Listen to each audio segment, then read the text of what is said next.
G'day, ZiggyD here, and welcome to the update, a bit of an intermission for my Beginner's Lightning Arrow Ranger, a bit of an intermission in the Ray Class Survival Guide series. Because we've had the new patch, the new passive tree changes have come through, and they did affect this Ranger a bit, and there had to be some sort of reorienting of the tree to get things working again. But that said, I'm happy to say that the Beginner's Lightning Arrow Tanky Ranger is back, and I would say it's actually stronger than ever. So the Marauder changes sort of gave us something new to deal with. But after those changes, I kind of decided to take a fresh look at the tree. And replanning a few things out, I think it actually ended up to be a bit better than ever. So I'm very happy with how it's turned out. And we'll go through the passive tree in just a moment. There's nothing really that's changed in terms of gearing the character. Like, for example, I changed a few of my other builds and we had to change around the way we kind of gear the character or set up our skills and things like that. But this character is pretty much the same, so you guys have been playing it, will be able to continue playing, and you guys that want to re-roll this character in one of the new leagues will be free to do so. So I'll head on back to town and we'll go take a look at the passive tree, and I'll explain the new passive tree layout and progression. Alrighty, so you'll see the official forum thread, which you'll find linked down in the description below, has been updated with not only the new passive tree that I've planned out here, the recommended passive tree, which is kind of your does everything build. It'll do everything pretty damn well. But I've also updated, thanks to the help of Juindu, one of my viewers, a softcore oriented higher damage variant. Still very tanky, but sacrificing a bit of life and defense for a nice amount of extra damage, and it's a pretty nice tree. So you have a bit of an option of that. If you don't mind, if you are planning on playing softcore and don't mind losing a little bit of tankiness, then you may want to go this route. But we'll be taking a look at today the recommended passive tree and my sort of progression recommendation through that tree. So let's switch on over here. And as you can see, the basic structure of the build is pretty similar. The changes to the Marauder area mean that our routing through here is a bit different, and we don't end up picking up things like Blood Drinker and stuff in the passive tree, which is a little bit of a loss for the build. But due to the nerfs to Life Leech recently, it's actually not that big a deal. Life Leech has stopped working very well with things like Lightning Arrow anyway, so we just continue to rely on life gain on hit as our way of healing ourselves with our main Lightning Arrow skill, and that works incredibly well with that skill.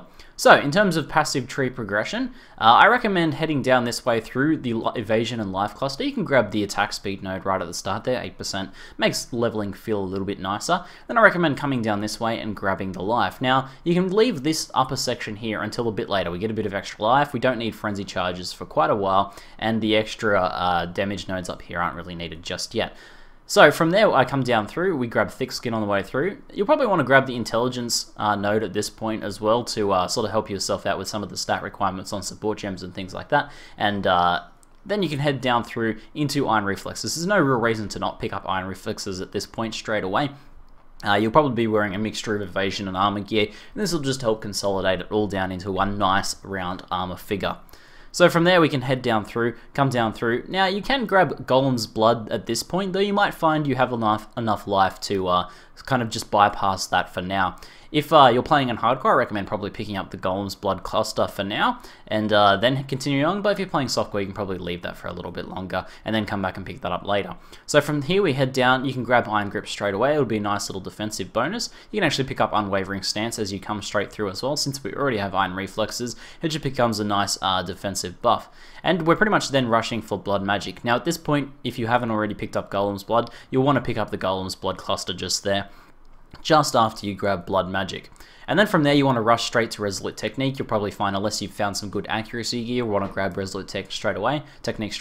But if you have found some nice accuracy gear by this point, say you found a bow with some accuracy on it, maybe a helm with some accuracy on it, or something like that, then you can probably bypass Resolute just for a little while. Like, if you have, let's say, 85 plus accuracy, you can kind of leave Resolute Technique for now, but if you're dropping below that, I'd recommend picking it up. It'll be a nice DPS boost. From there, we recommend heading upwards and grabbing, pretty much heading straight up towards Static Blows, but you can duck in and grab these two nodes for now, because this is pretty efficient life nodes there. And then also these two nodes here, Purity of Flesh, in addition to grabbing those Static Blows. From there you have a few options. Basically, all of the damage-oriented options are pretty good at this point. If you head into Templar, you get a nice amount of extra elemental damage and life, which works really well with Lightning Arrow.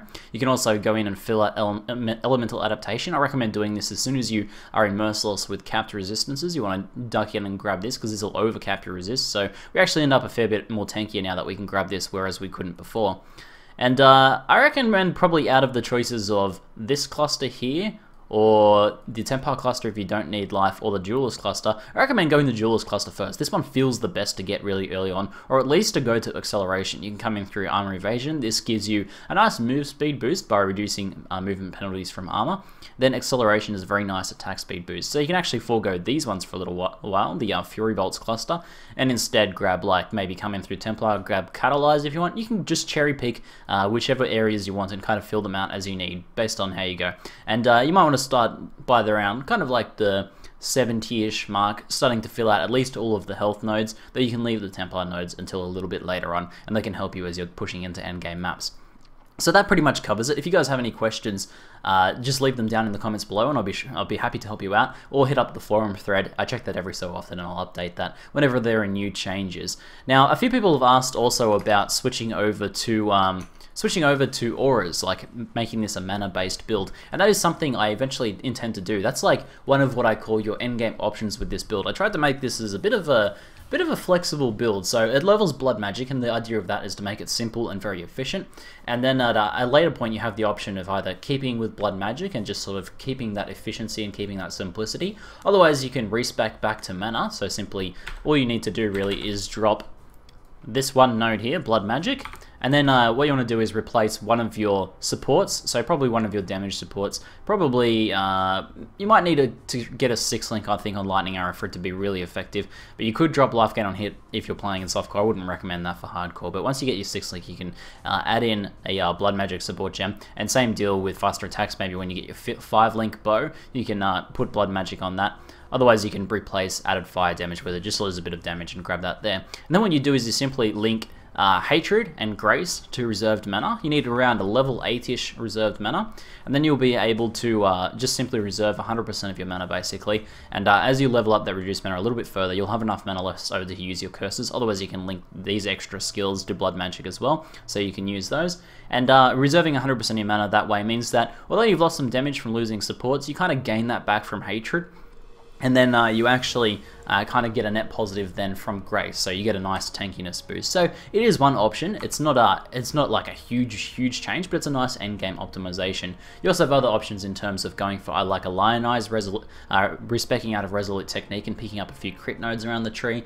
Otherwise, you could go for a Voltaxic Rift and shock stack through that, and also drop Resolute. You could drop a Resolute Technique and go crit, or you could keep with Resolute Technique with a Voltaxic Rift you want. Otherwise, you can just keep it simple. Keep a Blood Magic Ranger going, play around with, you know, getting some pretty nice bows and things like that, and then eventually decide whether you want to re-roll a more complex character. Remember, this is a beginners-oriented character designed to get beginners into the game, and you might find you want to play a more complex build after this one, and that's alright. That's the idea. As long as it got you to endgame, kind of helped you experience that content, then I'm pretty happy. So, hope it helps you guys out. That's it for now. I'm ZiggyD, and thanks for watching.